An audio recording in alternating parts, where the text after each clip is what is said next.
Firefromheaven906. Hello, Charizard. Has anyone ever been as far as decided to go use what to do even look more like? The answer is a resounding maybe. How's the weather been lately? Yeah, we recently had a pretty hefty snowfall, but the last couple days the sun's been out and the temperatures stayed above zero, so it's all melting and the roads are nice and icy. So, yeah, the weather's good, the roads are shit. What's your favorite swear? Come on, I can't pick one. Fuck. Can I touch your butt? No. How often do you work out and how muscular are you? I haven't worked out in fucking years.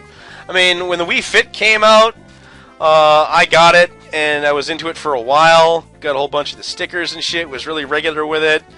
Got down to about 192, and then I stopped losing weight. I worked on that thing for an entire week and did not lose a fucking pound. So I figured, fuck it, I'm going to take a week off, do nothing, and see what happens. And then a week went by where I didn't go on the Wii Fit at all. I weighed myself, and I was still 192. My body was staying where it was. So I figured, okay, I might not be down to like 185 like I would have hoped, but, you know, my body seems to be comfortable where it is. So I just stopped altogether, and that was fucking years ago. As for how muscular I am, I don't think I'm very muscular, but basically, you know, when I'm standing normally relaxed, my gut does stick out a bit. I mean, I can still, like, look down and see my dick when I'm standing up, even without an erection. But, you know, when I suck in my gut and flex my muscles all like that, that's basically what I would like to look like, ideally. I mean, if I worked out enough to get to that point, I would be happy. I don't need to be ripped. I don't need fucking cut on my fucking jean line or whatever, waistline or whatever the fuck, or a six-pack or anything. Just, if I looked the way I did when I suck in my gut, that would be good enough for me.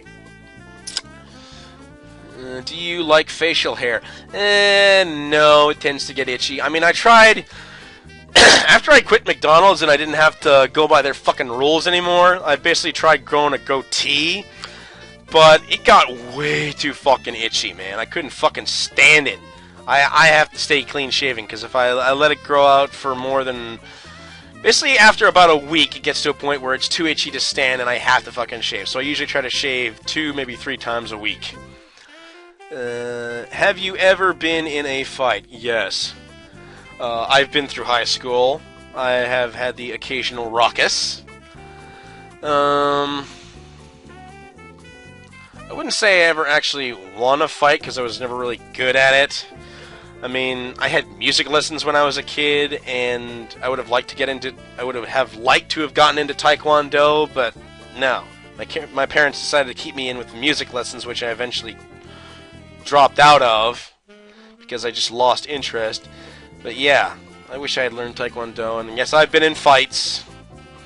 I haven't done particularly well, but, you know, given the amount of Smash Brothers that I've played and all that shit, I think that, given the chance, I could do some fucking damage. Also, do you have any relationship advice for me, even though you don't know me? Okay. Okay, here's what I did when I was preparing to go out on my first date with she who became my wife. Make a list of questions to ask whoever you're going to go out with. And not just stupid questions like what's your favorite color, what's your sign. Don't ever fucking say what's your sign. Ask her what her fucking birthday is. Don't ask her what a goddamn sign is, you goddamn moron. Prepare a list of questions that will allow them to open up about themselves, to tell you about their lives. Like, and ask them important stuff, like, you know, what's your pet peeve? What should I not do to avoid pissing you off? What kind of behavior do you not like? And if they've been in a relationship before, ask them. Ask them about it. You know, if they've been in a relationship before, it's obviously, hopefully, over now. Ask them what went wrong. Ask them what what they or the other person did that fucked things up. Maybe they're just two personality types that didn't mesh, but yeah, basically you want to ask questions that allow them to talk about themselves so you can get to know them. and prepare some anecdotes of your own to tell them. I mean, the first date I had with my wife, shit, we were sitting in Tim Hortons talking to each other for like 3 or 4 fucking hours. The weather changed like 5 times while we were sitting there, and people kept coming and going. We were talking the whole goddamn time. We got to know each other really good. So yeah, just make a list of questions on stuff that you want to know about the person that you're going to meet. I can't really think of much else that isn't constantly regurgitated in love films all the time. You know, be honest, be open, you know, be open. Basically, you know, be accepting of each other's, be accepting of your partner's flaws. You know, you shouldn't love someone in spite of their flaws. You should love them because of them, because their flaws are not flaws to you. They're actually good things. And seriously, don't be afraid to be picky. I mean, the divorce rate is at 50%, and that's because people aren't picky. They settle for what they can get, and then they're not happy, and then they just fucking leave. You know, find someone that you actually enjoy spending time with so much that you would actually be willing to spend the rest of your fucking life with them. Not because you're tolerating them, but because you're going to enjoy it. I mean, and if that means waiting a few years before you actually find the one you're going to marry, it's worth it. Trust me. You don't want to be 30 years old with 5 broken marriages under your belt. No one does. So yeah, be picky, be open, be honest. And for God's sakes, talk to each other. I mean, any serious relationship needs communication. You gotta... Someone home? No. Any good relationship needs communication. You need to talk with each other. You know, if someone's having... You shouldn't be afraid to talk about your problems. You shouldn't be afraid to open up to them about anything. I mean, you should be able to lay bare your deepest, darkest secrets of your entire life without fear. That's the kind of relationship you want. The one that will last. One that's actually good. With someone who actually makes you happy. And someone who you can make happy too. Remember, it's not a one-way street. You got to be thinking about them the whole time. And I think the best way to sum it up is with a line that I heard from Data on Star Trek. It goes something like this. Love is that state in which the happiness of someone else is more important to you than your own. That right there is the best advice I can possibly give. So get out there, take a chance. No. So get out there, find someone you love, and get laid. Where am I? More DMMegsie. Hello. What do you foresee in your future is the worst thing that could happen with your children? Oh, dude.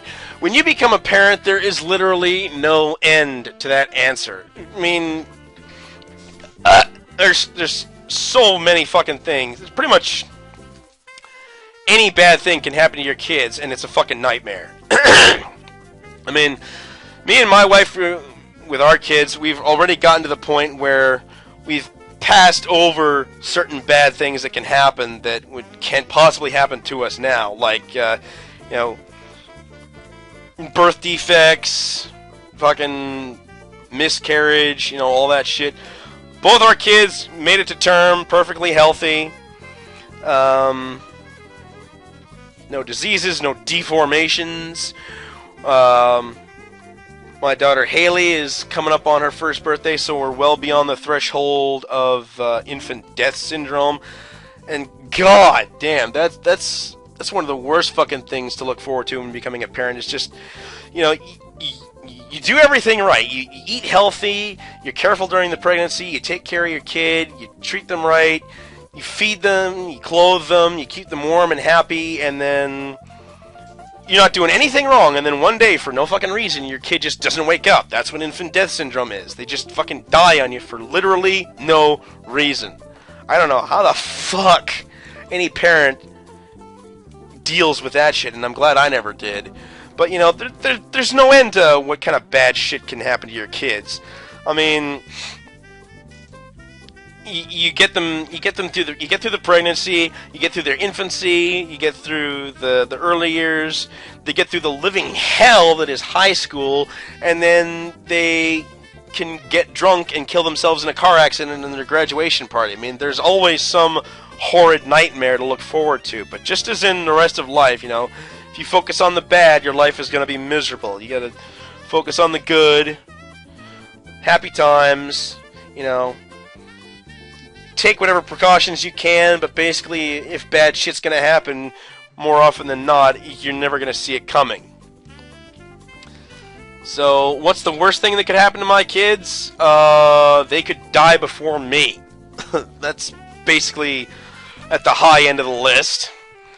But, you know, there are plenty of things out there that's worse than death. I mean, you could wind up with them getting into an accident or something and wind up a fucking vegetable. I mean, who knows? I mean, there's so many fucking bad things, I don't think I can give a single answer to that. But, you know, hope for the best, prepare for the worst, and have fun. Most embarrassing sex story. I think I already told that, yeah. What is the longest time that you've gone without changing your underwear? Oh. I seem to recall one time in March or possibly April, I remember saying that I hadn't changed my underwear since Christmas. That was a few years ago. I'm actually having a hard time remembering when I last changed this pair of underwear.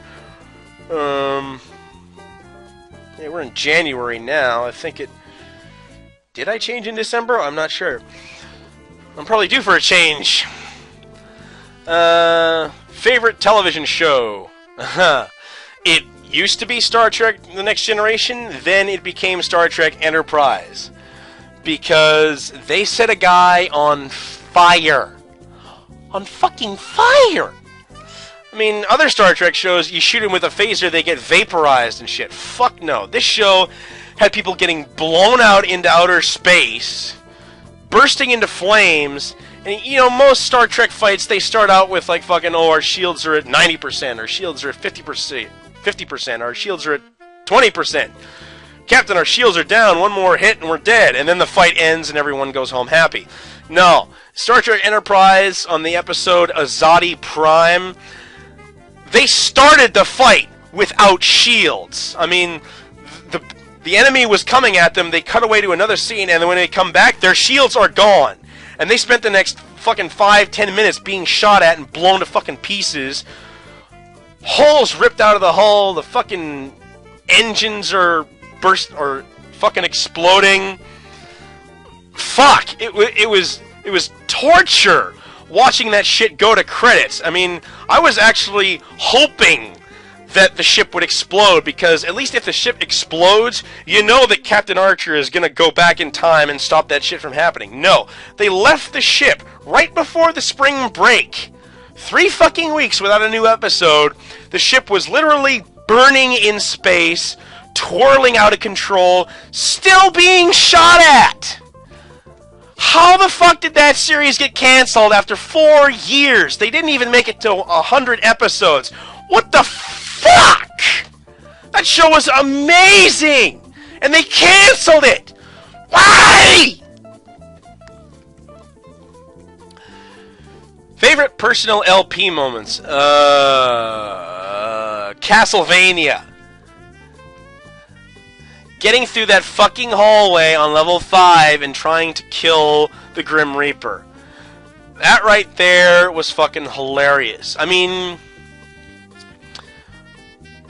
Kirby Superstar with the fucking knight guy throwing the blades the wrong way and not hitting the fucking rope, that was pretty good. Ninja Turtles, that whole farce with the Shredder, that was pretty funny. But yeah, Castlevania definitely sticks out in my mind as one of my personal favorite moments. There were some good moments in Legend of Mana that some of you should probably go see. I mean, the way I flipped out when I fucking beat the final boss, I look back on that now and I think, oh my god, you fucking tool, what the hell? But hey, I'm not above embarrassing myself for your entertainment. But yes, the way I absolutely fucking flipped out on Castlevania was definitely one of my favorite moments. And of course, the fight with Mario and Boshi was certainly glorious. But yeah, I tend to be more amused by my failures than my successes. And I think most people who watch LPs are as well. Favorite series done by an LPer? My favorite series done by another LPer? Well, your McPixel LP was pretty goddamn funny. I know that much. Favorite series?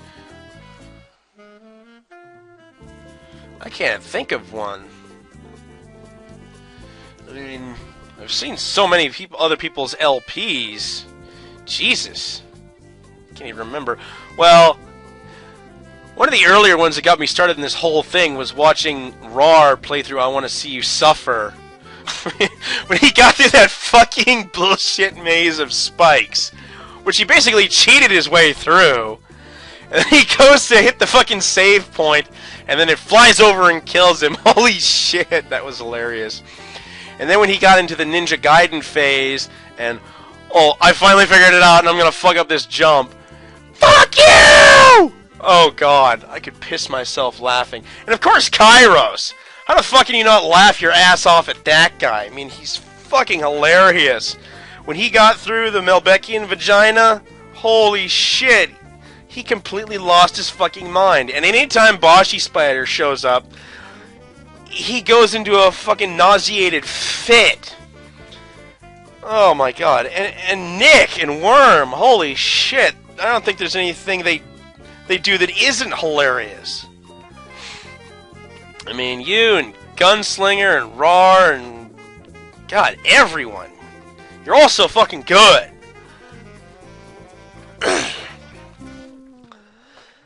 I can't possibly pick a favorite, man. Favorite thing your wife cooks? Stir fry. I love that. Little chunks of beef with veggies and bell peppers and noodles. Oh, the noodles are so good, and the tangy sauce. Yummy. Yummy. If you drank alcohol, what would your favorite alcoholic drink be? Screwdriver. Based on their virgin counterparts. Because basically the virgin counterpart of a screwdriver is orange juice.